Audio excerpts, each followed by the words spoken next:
Oi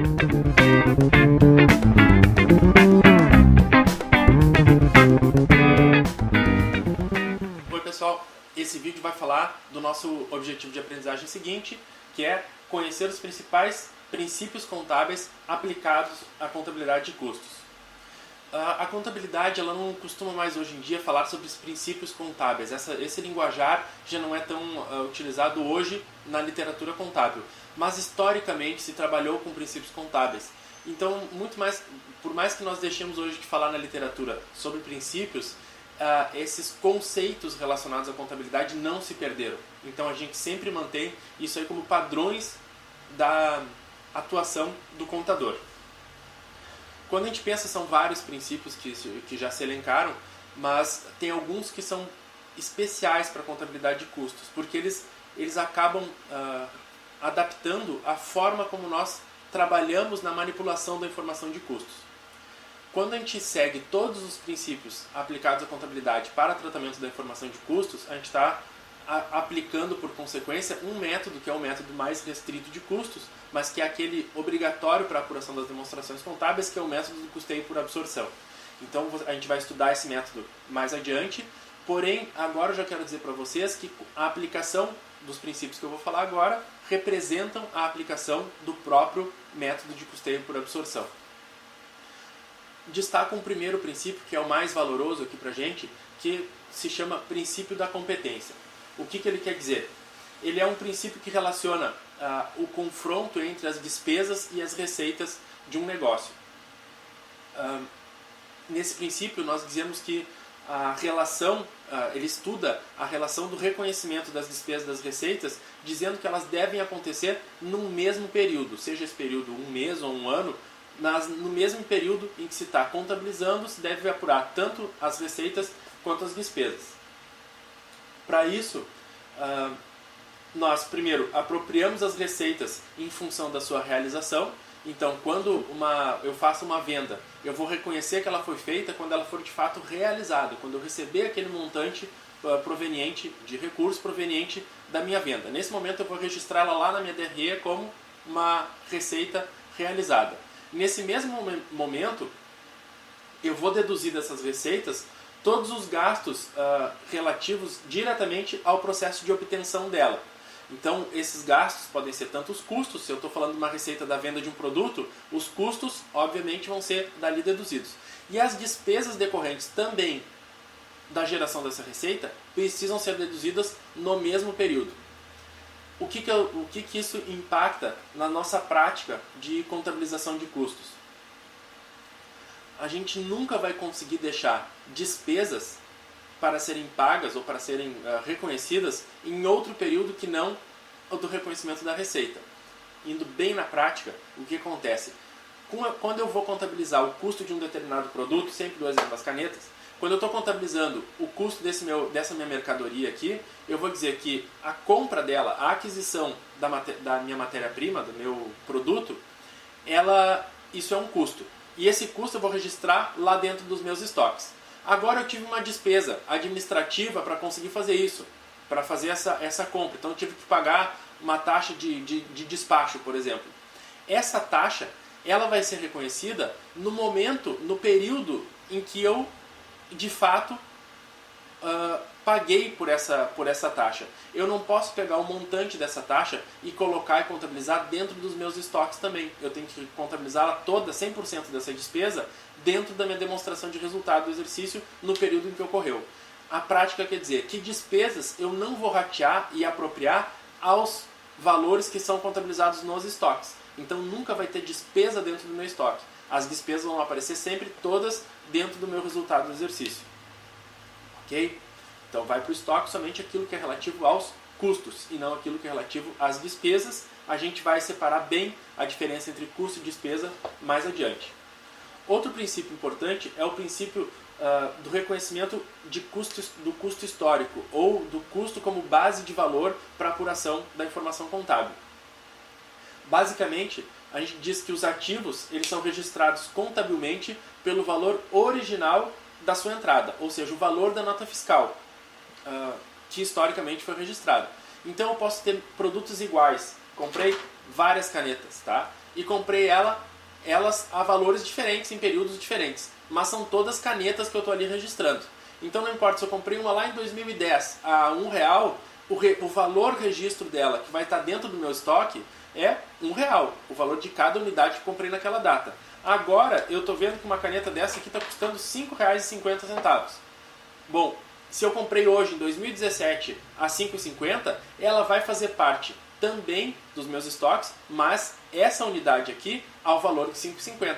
E ela vai se misturar com as outras unidades que eu tinha a valor histórico de R$1. Eu vou fazer uma média desses valores e isso aí a gente estuda em seguida também como é que a gente apura esse custo médio dos estoques. O importante é registrar aqui que o princípio contábil do custo histórico com base de valor, ele diz pra gente que cada item que está compondo o meu estoque, ele vai ser registrado pelo valor da sua nota fiscal original. Se nós tivermos casos de alteração da moeda, a gente vai fazer lá uma adaptação, né, mas vai registrar sempre no mesmo padrão, a uma mesma moeda, então se é reais, é reais, não é cruzeiros mais, aquele meu valor que eu tinha em estoque, ou qualquer outra unidade monetária, eu vou registrar tudo na mesma unidade monetária, mas eu vou harmonizar os valores para que eles continuem representando o seu custo histórico. Ainda tem outros princípios contábeis que eu vou citar aqui para vocês que podem ter relação com contabilidade de custos, mas são menos verificados nos nossos procedimentos aqui do nosso curso, aqui da nossa disciplina. Outros, então, o princípio da realização da receita, que diz que a gente vai reconhecer uma receita ao transferir um determinado bem que gerou ela, o serviço que gerou ela, para o cliente. Então eu só reconheço ela no momento em que eu entreguei o meu bem ou o meu serviço.